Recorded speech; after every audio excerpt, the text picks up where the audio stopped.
시편 37편 12절부터 20절까지 읽겠습니다. 악인이 의인을 모해하며 그를 보고 이를 갈지라도 주님은 오히려 악인을 비웃으실 것이니 악인의 끝날이 다가옴을 이미 아시기 때문이다.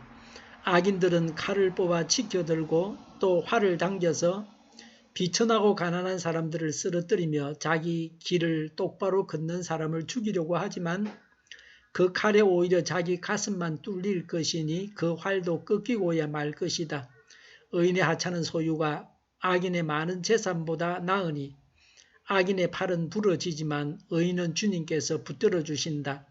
흠없는 사람의 나날은 주님께서 보살펴 주시니 그 유산은 대대로 이어지고 재난을 당할 때에도 부끄러움을 당하지 않고 기근이 들 때에도 굶주리지 않는다. 그러나 악인들은 패망할 것이니 주님의 원수들은 기름진 풀밭이 시들어 불타듯이 불타 없어질 것이니 연기처럼 사라질 것이다. 아멘.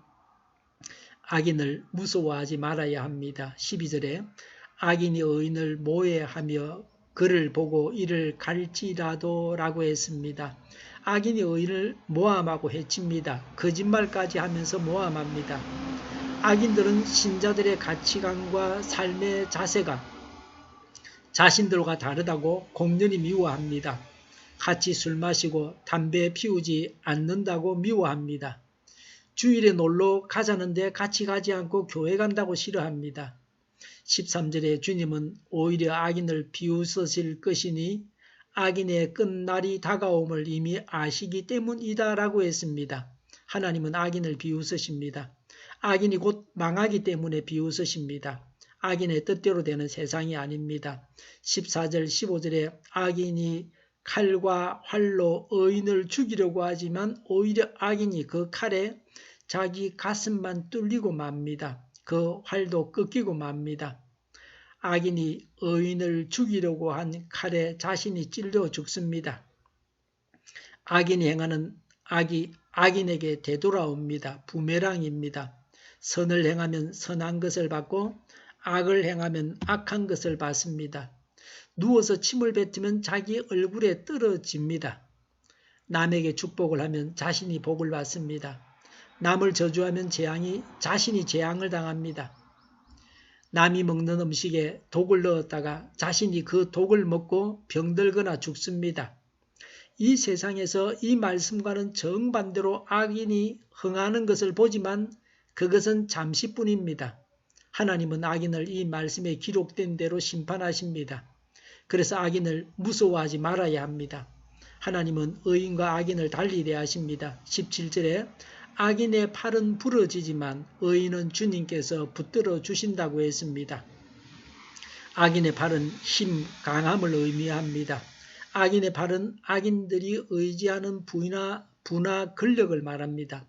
어려운 상황에서도 의인은 하나님께서 살려주십니다. 그러나 악한은 정반대입니다. 부러지는 것과 붙들어 주시는 것은 정반대입니다. 악인이 아무리 능력이 있고 가진 것이 많고 앞서가고 있다 해도 부러지게 되므로 상대가 되지 못합니다. 의인은 하나님께서 붙들어 주셔서 약해도 가진 것이 없어도 뒤처져 있어도 앞서가고 승리하게 됩니다. 18절에 흠없는 사람의 나날은 주님께서 보살펴 주시니 그 유산은 대대로 이어지고 라고 했습니다. 유산은 영육간의 모든 복입니다. 의인은 유산을 자녀에게 물려줄 수 있습니다. 자녀에게 신앙을 물려줘야 합니다. 또 물려줘야 할 것을 물려줘야 합니다. 부모로서 바른 삶을 살아서 그 삶을 자녀에게 보여주는 것이 복입니다.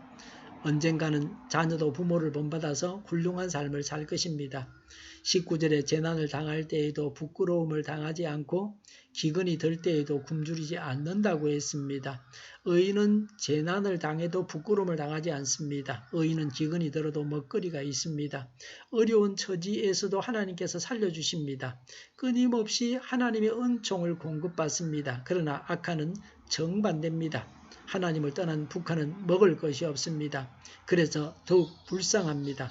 핵만 움켜쥐고 난폭한 불량배처럼 하고 있습니다. 20절에 악인들은 패망하고 불타 없어지고 연기처럼 사라집니다. 악인은 영생하지 못합니다. 악인은 잠시 사는 존재입니다. 그래서 두려운 자도 아니고 진정한 경쟁 상대도 아닙니다. 미워할 만한 대상도 되지 못합니다. 곧 사라질 존재이므로 무시해도 됩니다. 16절에 의인의 하찮은 소유가 악인의 많은 재산보다 나으니라고 했습니다. 의롭게 번 재산이 적을지라도 불의하게 많이 모은 재산보다 낫습니다. 재산이 얼마나 많으냐가 중요하지 않습니다. 어떻게 모았느냐가 중요합니다. 의인은 소유가 적어서 더욱 하나님을 경외하여 천국의 풍성한 복을 받습니다. 반면에 악인은 소유가 많아서 자만하여 하나님을 대적함으로 징벌을 받습니다. 인생에게 중요한 것은 물질이 얼마나 많느냐가 아니라 하나님을 경외하느냐에 달렸습니다. 불신앙인은 사람의 평가만 중시합니다. 하나님의 평가는 안중에도 없습니다. 하나님이 없다고 하는데 어떻게 하나님의 평가를 알겠습니까? 그러나 신앙인은 하나님의 평가를 중시합니다. 그래서 하나님의 말씀의 귀를 기울이고 하나님께서 기뻐하시는 삶을 살아갑니다. 하나님을 믿는 사람답게 악을 버리고 선을 행해야 합니다. 악한이 되지 말고 의인이 되어야 합니다. 내가 버릴 악이 무엇입니까? 내가 행할 선은 무엇입니까? 불신을 버리고 믿음 안에 거해야 합니다. 악인을 무서워하지 말고 부러워하지도 말아야 합니다. 악인을 전도해서 의인되게 해야 합니다. 기도하겠습니다. 하나님을 믿게 하옵소서. 악을 버리고 선을 행하게 하옵소서. 악인을 두려워하지 말게 하옵소서. 악인의 번성을 부러워하지 말게 하옵소서. 악인을 전도해서 의인되게 하여 주시옵소서. 우리 동일교회가 만군운집하게 하여 주시옵소서. 예수 이름으로 명하노니 모든 병만은 물러가고 몸의 모든 부분들은 온전하게 될지어다. 신유의 기적을 베푸셔서 지금도 저희의 질병을 고쳐주시옵소서. 저희와 교회와 나라의 민족을 불쌍히 여겨 주시옵소서. 독재 정권이 무너지고 적화 통일이 되지 않고 평화 통일을 이루게 하여 주시옵소서. 전쟁 위험이 사라지게 하시며 핵으로 무장해서 균형을 유지하게 하여 주시옵소서. 신앙의 자유를 누리며 살게 하여 주시옵소서. 하나님을 대적하는 세력들이 바로 망하게 하여 주시옵소서. 국회와 정부가 하나님이 기뻐하시는 법만을 만들게 하시며 반성경제의 모든 법과 영과 내주가 지구상에서 즉시 철폐되게 하여 주시옵소서. 나쁜 인권법이 폐기되게 하시며 대통령이 통치를 잘하게 하시며 바른 것이 무언지를 부정확하게 알고 나아가게 하여 주시옵소서. 지진이 일어나지 않게 하시며 출산율이 올라가게 하시며 자녀를 낳고 살만한 성적으로 건전한 나라가 되게 하여 주시옵소서. 에너지 정책, 재활용품 정책을 제대로 세워서 집행하게 하여 주시옵소서. 늘 맑은 공기를 마실 수 있게 하여 주시옵소서. 오늘도 성령님을 따라서 차고 넘치는 삶, 복된 삶을 살게 하여 주시옵소서. 오가는 모든 여성들을 주님께서 주정하여 주시옵소서. 좋으신 하나님을 찬양하면서 예수님의 이름으로 기도하옵나이다. 아멘.